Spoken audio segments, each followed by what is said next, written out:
आज्ञा। परम दयाल परम प्रेममय श्री श्री ठाकुर अनुकूल चंद्र जी का पवित्र आलोचना प्रसंग ग्रंथ पाठ। आलोचना प्रसंग तृतीय खंड, पृष्ठ संख्या 256 टू 258, तारीख 23/7/1942। निंदा स्तुति जी जहा करुना कहीं से किंतु उद्देश्य अमोघ गति। जड़े माँ आसी प्रणाम करी कहिले, ठाकुर मोर केतोटी कथा जानिबार अछि। श्री ठाकुर सस्नेह कहिले, कह। उक्त माँ जनक कहिले, सेवा यत्न करने सत्वे जदि कहार मन किना न जाए ताहले कौन करा जिवो।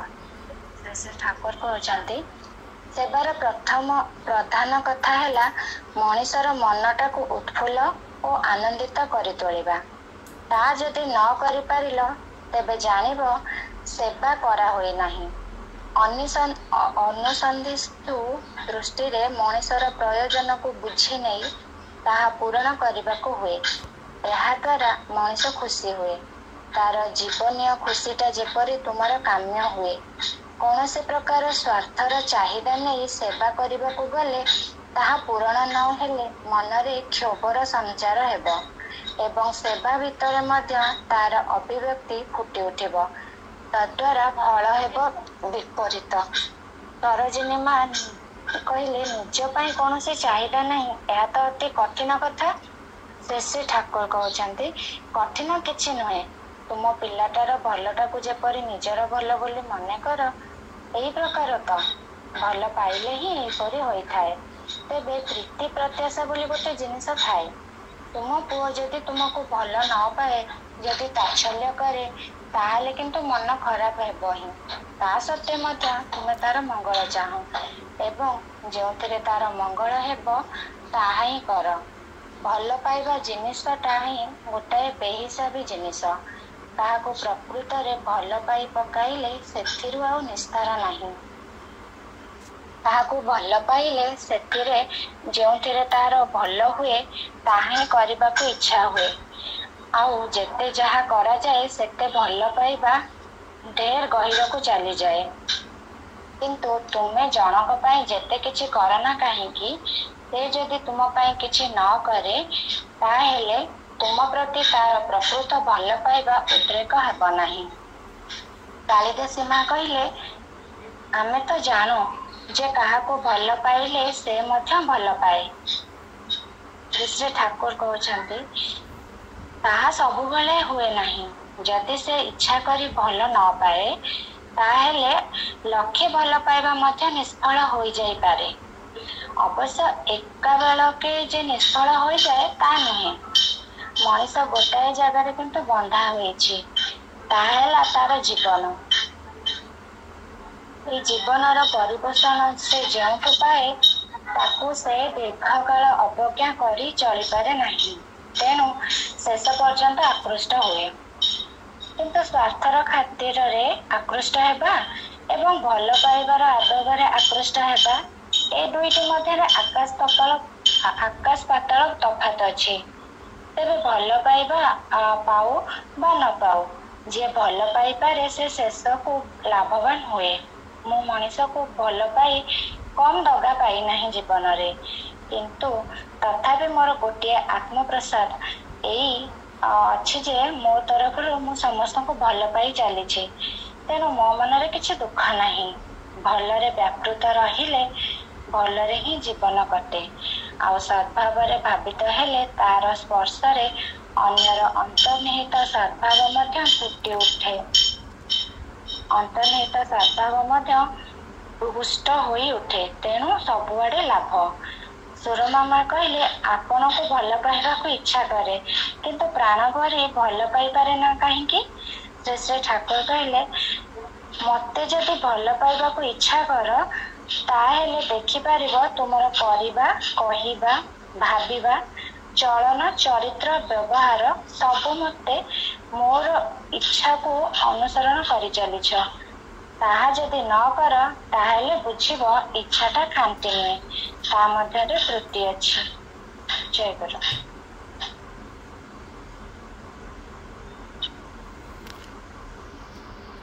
जयगुरु बहुत सुंदर भाव सोनाली माँ आज आलो प्रसंग पढ़िले और स्पष्ट थिला जितेबाला श्री श्री ठाकुरंकर कथाटा आसला से कहते ठाकुर श्री ठाकुर कहते आ भितर दे स्पष्ट भाव जानी होता आ विकास भाई की अनुरोध करी क्विकली गोटे 5 मिनिट्स आलोचना रखिए एग्जैक्ट 5 मिनिट्स। जय गुरु आज आलोचन जो प्रसंगटी अच्छी किभली भाव आम समस्ते जो अनुभव करूँ जे मनीष जदि गोटे आउ गोटे मनीष को भल पाऊँच साधारणतः परिवार रे होता है बहुत रिलेशनशिप रे होता है फ्रेंड्स भितर कौन सी गोटे रिलेशन माने संपर्क रिलेशन भितर परिवार रे कौन सी रिलेशन भितर ही यहाँ होता है ये जो भल पाऊँच किंतु भल पाइबा प्रतिबद्धता किसी आशा तो न थाए आठी से माँ जो प्रश्न करछंती जे सेवा जत्न करने सत्वे जदि कहार मन किणा न जाए आई प्रश्न श्री ठाकुर कहते जे किभली भाव में सेवा करवाटार अर्थ हूँ श्री ठाकुर गोटे शब्द व्यवहार करछंती जे तार जीवनीय खुशीटा जेपरी तुमर काम्य हुए तार जीवनीय खुशीटा जेपरी तुमर काम्य हुए आ जीवनीय खुशीटा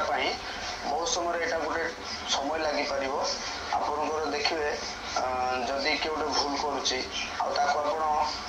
सुधारिया जाऊँच किंतु से विरक्त हो पारे किंतु तार से सुधारटा जो तापर से बुझीपार आप तार के मंगलप्रद होते किंतु से पीरियड आपको से तात्सल्य कर आपको से अवज्ञा कर किंतु से कष्टटा आपको सहपाई से समय पड़ो कहीं बेसिकटा हूँ कौन तार जीवनीय खुशीटा हवा दरकार कारण ता भर जो सत्ताटा अच्छी सत्ताटा परिपुष्ट हवा दरकार ना कि तार मुझे भल पाऊँ तार प्रवृत्ति गुड़ाक परिपुष्ट करुच्ची मदुआ सांगे जो मैंने मदुआ होगी बसती से कहते से मद सांग भाव जो मत से बहुत पसंद कर भल पाऊँ ये कर तार जीवनीय खुशी न थाए तार सत्तार ऊर्ध्वगति न थाए तार सत्तार निम्न गति थाए तेणुक यही अनुसंधिस्ता दृष्टि न पड़ो कौन तार मंगल अच्छी आई अनुसंधिस्ता करके रिसर्च करने पड़ो सब समय जमी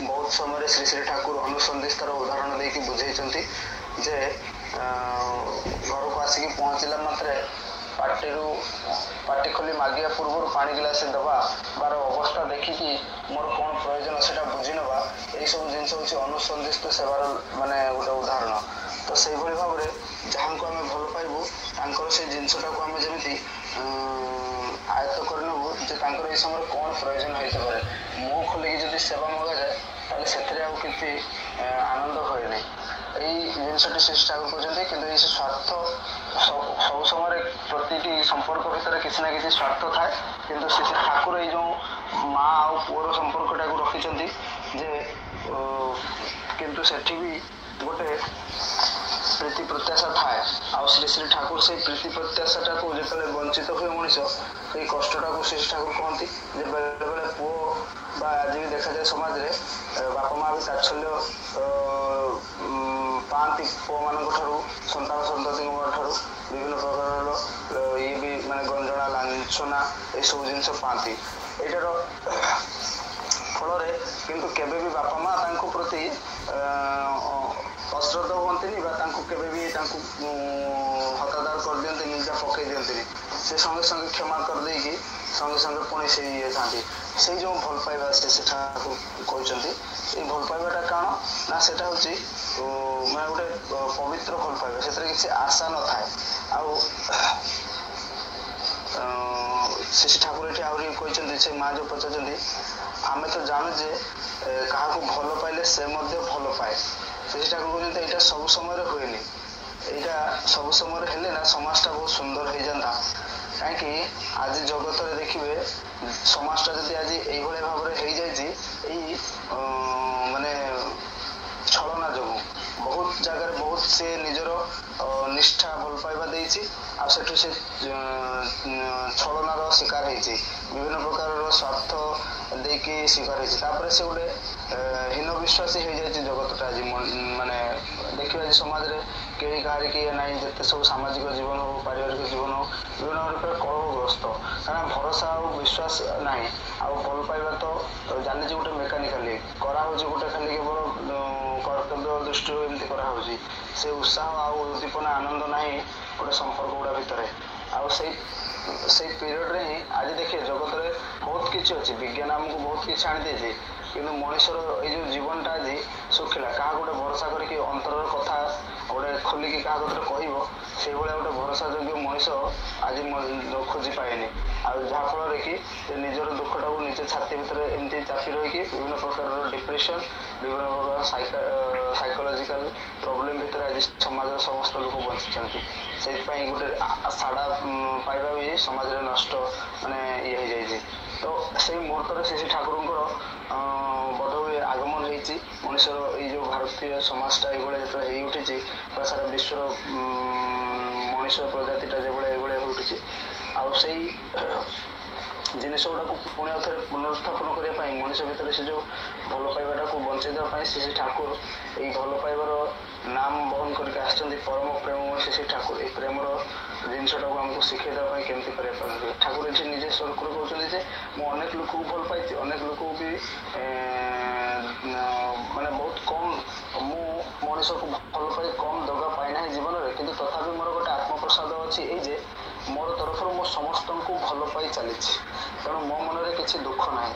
ତ ଏଇ ଯେଉଁ ଗୋଟେ ହେଉଛି ଆଶା ରଖିକି ଭଲ ପାଇବା, ସ୍ୱାର୍ଥ ରଖିକି, ଆଉ ଶ୍ରୀ ଠାକୁରଙ୍କର ଯେଉଁ ଭଲ ପାଇବା ସେଟା ହେଉଛି ମାନେ ପୁରା ପିଓର ଭଲ ପାଇବା। ଆଉ ସେଥିରେ ଶ୍ରୀ ଠାକୁରଙ୍କୁ ଯିଏ ନିନ୍ଦା ଦେଉ, ଗାଳି ଦେଉ, ଏପରି ବି ଦେଖିବେ ବହୁତ ଲୋକ ଅଛନ୍ତି। ମୁଁ ଶୁଣିଛି ଗୋଟେ ଘଟଣା, ଶ୍ରୀ ଠାକୁରଙ୍କ ସୁପାରୀରେ ବିଷ ଦିଆହେଇଛି। ସେ ବିଷ ଦେବା ଲୋକଟାକୁ ଶ୍ରୀ ଠାକୁର ହିଁ କେବଳ ଚିହ୍ନିଛନ୍ତି, ଶ୍ରୀ ଠାକୁର ହିଁ ଚିହ୍ନିଛନ୍ତି। ଆଉ ତାଙ୍କର ଯେତେବେଳେ ଛାନବିନ ଚାଲିଛି, ଶ୍ରୀ ଠାକୁର ସେ ଲୋକଟାକୁ ହିଁ ଘୋଡ଼େଇ ପକାଉଛନ୍ତି। ଆହୁରି ଗୋଟେ ଘଟଣା ଅଛି, ଶ୍ରୀ ଠାକୁରଙ୍କର ଗୋଟେ କିଛି ପାଖ ଲୋକଙ୍କର ଯେଉଁ ଦୁଷ୍ଟ ଲୋକଙ୍କର ପ୍ରବଞ୍ଚନାରେ ଗୋଟେ ଲୋକ ଆସିଛି ଛୁରୀ ନେଇକି ବସିବା ପାଇଁ, ଜଗିକି ବସିଛି କେତେବେଳେ ଶ୍ରୀ ଠାକୁରଙ୍କୁ ଟିକେ ଏକଲା ପାଇବ ଦେଲେ ଛୁରୀ ବସିବ। ଆଉ ଶ୍ରୀ ଠାକୁର ଯାଇକି ତାକୁ ତାର ପଛରେ ସେ ଯୋଉଠି ଲୁଚିକି ବସିଛି ତାକୁ ଯାଇକି ତା ପଛରେ ହାତ ଦେଇକି ଡାକୁଛନ୍ତି, ଏଇ ତୁ ଦେଖିଲୁ ତୋ ଇଚ୍ଛାଟା ପୂରଣ କରିଦେଲୁ, କିନ୍ତୁ ମୁଁ ଟିକେ ମୁକ୍ତି ପାଇ ଏ ଜୀବନରୁ ତୋ ଇଚ୍ଛାଟା ପୂରଣ କରିଦେ। ମାନେ ଏଇ ଯେଉଁ ଗୋଟେ ଭଲ ପାଇବାର ଏଇ ଯେଉଁ ସବୁ ଦୃଷ୍ଟାନ୍ତ, ଯିଏ ଆମ ଭିତରେ ସେ ସବୁ ପ୍ରବୃତ୍ତି ଆସିବନି, ଆମେ ଫଟକି କ'ଣ କରିବୁ, ତାର ମାନେ ଅଲ୍ଟରନେଟିଭ୍ ପ୍ରତିକ୍ରିୟା ଦେଇଦେବୁ। ଆଉ ସେ ଲୋକଟାର ଆହୁରି ପ୍ରବୃତ୍ତିକୁ ଆହୁରି ନର୍ଚର ଦେଇକି ତା ଭିତରେ ସେ ଦୁଷ୍କର୍ମ ଆହୁରି କରିଦେବୁ, ବା ତା ଭିତରେ ମୁଡ଼ି ମାଡ଼ିକି ସେ ପ୍ରବୃତ୍ତିକୁ ଏମିତି ରଖିଦେବୁ, ସେ ପରବର୍ତ୍ତୀ ମୁହୂର୍ତ୍ତରେ ବି ସେ କରିପାରିବ। କିନ୍ତୁ ଶ୍ରୀ ଠାକୁର ତାଙ୍କର ଜୀବନରେ ଏମିତି ସମାଧାନ ଯେ ପ୍ରତିଟି ପ୍ରାଣ ସେ ତାଙ୍କ ପାଖରେ ସରେଣ୍ଡର କରିଛି, ଯେ ସେ ତାଙ୍କର ସେଇ ଭଲ ପାଇବା ପାଖରେ। ଆଉ ଯେଉଁ ଜିନିଷ ଗୁଡ଼ା ଶ୍ରୀ ଠାକୁର ଏଠି କହିଛନ୍ତି ଯେ ଆପଣଙ୍କୁ ଭଲ ପାଇବାକୁ ଇଚ୍ଛା କରେ କିନ୍ତୁ ପ୍ରାଣ ଭରି ଭଲ ପାଏ ନା, ଯେଉଁ ସୁରାମା କହିଛନ୍ତି, ଶ୍ରୀ ଠାକୁର କହିଛନ୍ତି ଯେ ମୋତେ ଯଦି ଭଲ ପାଇବାକୁ ଇଚ୍ଛା କର, ମାନେ ଏଇ ଯେଉଁ ସୁରାମାକୁ ଯେଉଁ କଥାଟି ଶ୍ରୀ ଠାକୁର କହିଛନ୍ତି, ଏଇଟା ବୋଧେ ସମଗ୍ର ବିଶ୍ୱର ବାସୀଙ୍କୁ ହିଁ ଆହ୍ୱାନ ଯେ ମୋତେ ଯଦି ଭଲ ପାଇବାକୁ ଇଚ୍ଛା କର ତାହେଲେ ଦେଖିପାରିବ ତୁମର କରିବା, କହିବା, ଭାବିବା, ଚଳନ, ଚରିତ୍ର, ବ୍ୟବହାର ସବୁ ମୋତେ ମୋ ଇଚ୍ଛାକୁ ଅନୁସରଣ କରି ଚାଲିଛି। ତାହା ଯଦି ନ କର ତାହେଲେ ବୁଝିବ ଇଚ୍ଛାଟା ଖାଣ୍ଟି ନୁହେଁ, ତା ମଧ୍ୟରେ ତ୍ରୁଟି ଅଛି। ଏତେ ସୁନ୍ଦର ଭାବରେ ଶ୍ରୀ ଠାକୁର ଈଶ୍ୱରକୁ ଭଲ ପାଇବାକୁ ହେଲେ କିଭଳି ଭାବରେ ଆମର ହେବା ଦରକାର, ଚଳନ, ଚରିତ୍ର, ଚାହାଣୀ, କଥା, ସେଇ ଜିନିଷଟାକୁ ଶ୍ରୀ ଠାକୁର କହିଛନ୍ତି। ତାଙ୍କର ଇଚ୍ଛାଟା ଆମ ସମସ୍ତର ଭିତରେ ପୂରଣ ହେବା ଦରକାର, ତାଙ୍କର ଇଚ୍ଛାକୁ ଫୁଲଫିଲ୍ କରିବା ପାଇଁ ଆମର ସମସ୍ତ ଜିନିଷଟା ହେବା ଦରକାର। ଏଇ କଥାଟା ହିଁ ଶ୍ରୀ ଠାକୁର ଏଠି ରଖିଛନ୍ତି। ପ୍ରସଙ୍ଗଟି ଏଇଠି ରଖିବି। ଜୟ ଗୁରୁ।